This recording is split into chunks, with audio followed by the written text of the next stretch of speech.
Bonjour, je traite dans cette deuxième vidéo le point 3 du plan sur la consignation des emballages. Les emballages sont livrés avec les marchandises ou les produits au client qui devra les rendre au fournisseur. Pour inciter les clients à rendre les emballages, le fournisseur fait payer à son client une certaine somme d'argent à la livraison qu'il s'engage à rembourser lors du retour des emballages. Donc le fournisseur livre les marchandises ou les produits à son client avec l'emballage et fait payer à son client une somme d'argent et il s'engage à rendre cette somme d'argent au client lorsque ce dernier retourne les emballages. C'est la consignation. Remarque, le prix de consignation facturé au client n'est pas soumis à la TVA. C'est très important, il faut se rappeler de cette remarque. Prenons un exemple. Le fournisseur Ali et son client Brahim sont en relation d'affaires.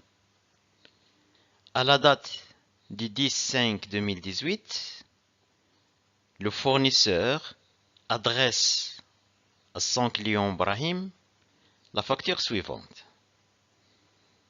Donc il y a la date, il y a le numéro de la facture, c'est une facture DOI, il y a un montant des marchandises livrées, 50 000, il y a une remise commerciale de 10% qui ne sera pas facturée, donc il est sur la facture, il ne fera pas une facturation à part.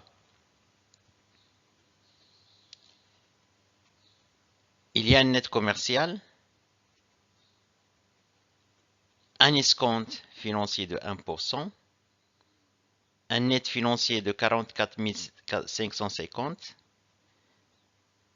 la taxe sur la valeur ajoutée de 20%, il y a un total TTC, et il y a enfin le prix de la consignation, 300 dirhams pour 6 caisses consignées. Donc le prix de consignation d'une caisse est de 50 dirhams. Voyons que le prix de la consignation ici n'est pas soumis à la TVA. Il y a un net à payer de 53 760. Voyons maintenant comment sera comptabilisée cette consignation. Donc ce prix-là, le prix de la consignation, il est très important. Alors, la comptabilité de Ali, le fournisseur, se présente comme suite. Qu'est-ce qu'il va débiter? Qu'est-ce qu'il va créditer? Donc tout d'abord, il va débiter le compte 3421, client Brahim, des montants net à payer. Ensuite,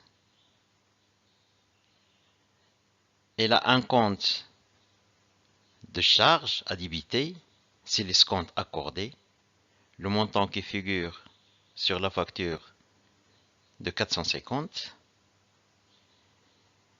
Et il va créditer le compte vente de marchandises, 45 000,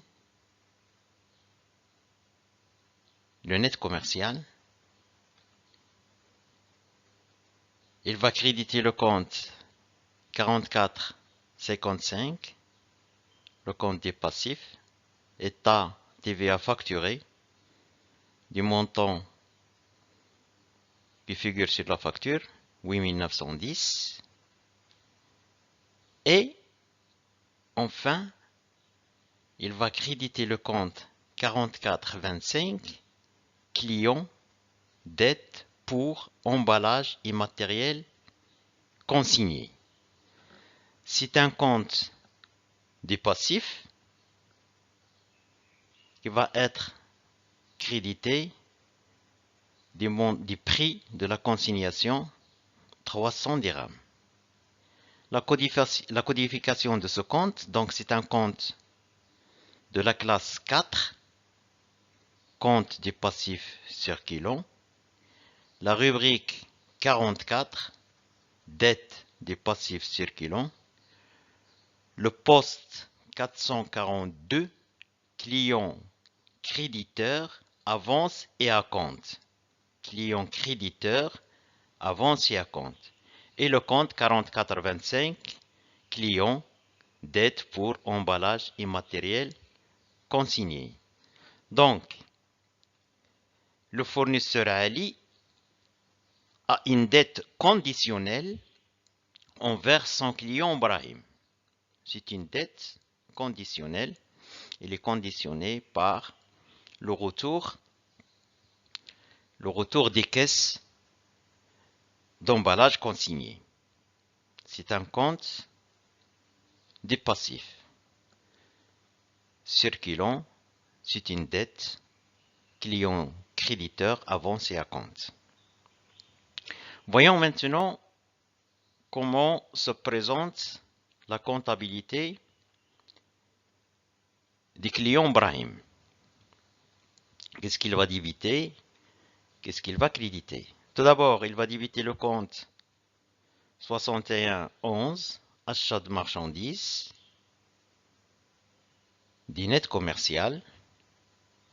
Ensuite, il va débiter le compte état TVA récupérable sur les charges, du montant de la TVA qui figure sur la facture. Et il va débiter le compte 3413, fournisseur, créance pour emballage immatériel à rendre, du prix de la consignation. C'est un compte de la classe 3, compte de l'actif circulant. La rubrique 34, créance de l'actif circulant. Le poste 341, fournisseur, débiteur, avance et acompte. Et le compte 3413, fournisseur, créance pour emballage immatériel à rendre. Il est très important de se référer au plan comptable pour bien saisir la codification de ces comptes. Il va ensuite créditer le compte 4411, fournisseur Brahim, du net à payer. Et enfin, le compte de produit 7386, escompte obtenu du montant de l'escompte financier qui figure sur la facture et le libellé de cette facture. Pour le client Brahim, c'est une dette, c'est une créance conditionnelle. Il a une créance conditionnelle sur son fournisseur Ali. Donc, pour cette consignation, le fournisseur Ali a une dette conditionnelle envers son client Brahim qu'il va inscrire dans le passif client dette pour emballage immatériel consigné. Et pour le client Brahim, c'est une créance conditionnelle sur son fournisseur. Fournisseur, créance pour emballage immatériel à rendre, qui va inscrire à l'actif de son bilan. Nous allons voir dans les vidéos suivantes le retour de ces emballages, le retour ou le non-retour de ces emballages.